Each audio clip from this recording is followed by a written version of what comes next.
Das Wort für die EFDD-Fraktion hat jetzt Herr Vorsitzender Farage. Well, thank you. It's already rather exciting, isn't it? It's referendum season, and the referendum is coming on the 6th of April in the Netherlands, where they're going to have a referendum on the Ukrainian deal, and the opinion polls show they are going to reject it.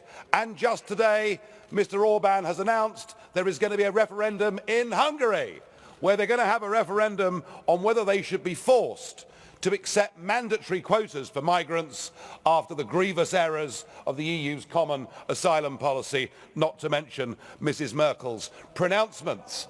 And overnight we get a Czech premier telling us that there is now demand building in the Czech Republic to have a referendum on membership. Oh, and I nearly forgot. There's going to be a British referendum on June the 23rd on whether we remain or leave the European Union. And this follows a 40-hour summit where Mr. Cameron, doing his modern-day impression of Oliver Twist, went up to Mr. Tusk and said, "Please, sir, can I have some more concessions?" Well, he didn't get very much, did he? We're allowed to change ever so slightly migrant benefits for a short period of time, and we're told that in future we won't be committed to ever closer union. And on the basis of all of that, we're going to have a referendum that the Prime Minister says on a deal that is legally binding. And indeed, Mr. Tusk joined in with this today by saying the British deal was legally binding. To top that off, Mr. Cameron has told us that he will lodge the deal, he will lodge the documents at the United Nations. But frankly, you might as well lodge an old pair of socks, because it's completely meaningless. The fact that you lodge a document there, you could use a safety deposit box. But is this deal legally binding, Mr. Tusk?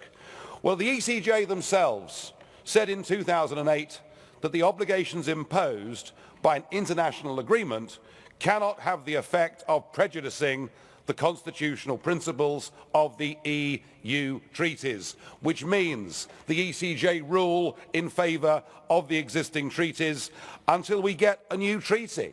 But who's to say there's going to be a new treaty? Any new treaty would trigger yet more referendums and would not be favoured, I think, by the big groups in this Parliament. But of course we have an emergency brake. That's being judged to be a great success. But, crucially, that happens through secondary legislation that can be voted on by this Parliament.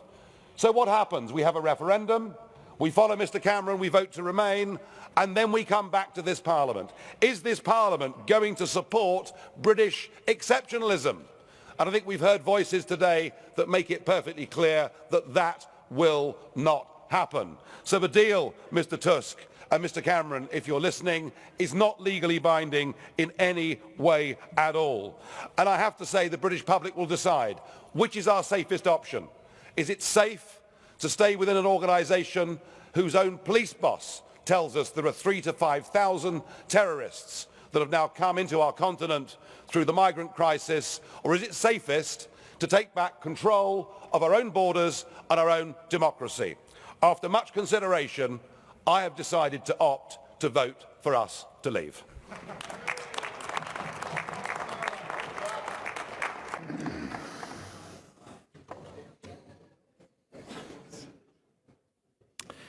Herr Farage, es gibt eine Frage des Abgeordneten Casa.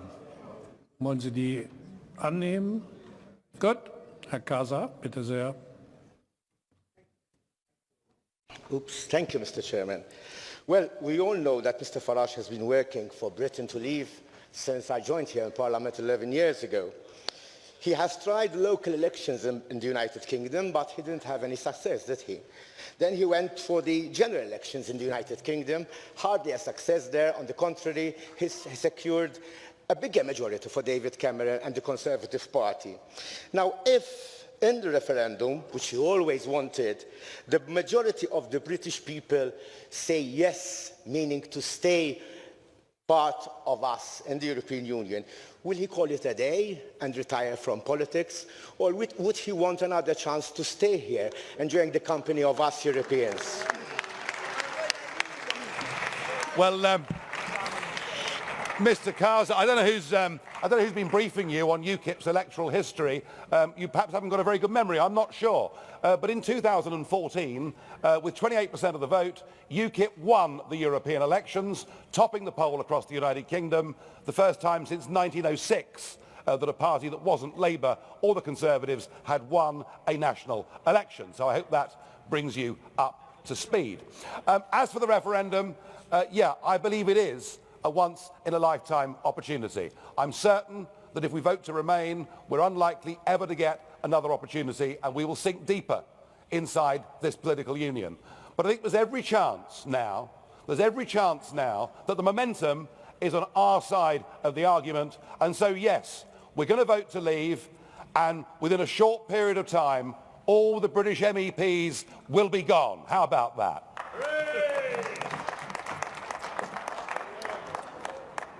Für die ENF-Fraktion hat jetzt das Wort Frau Le Pen.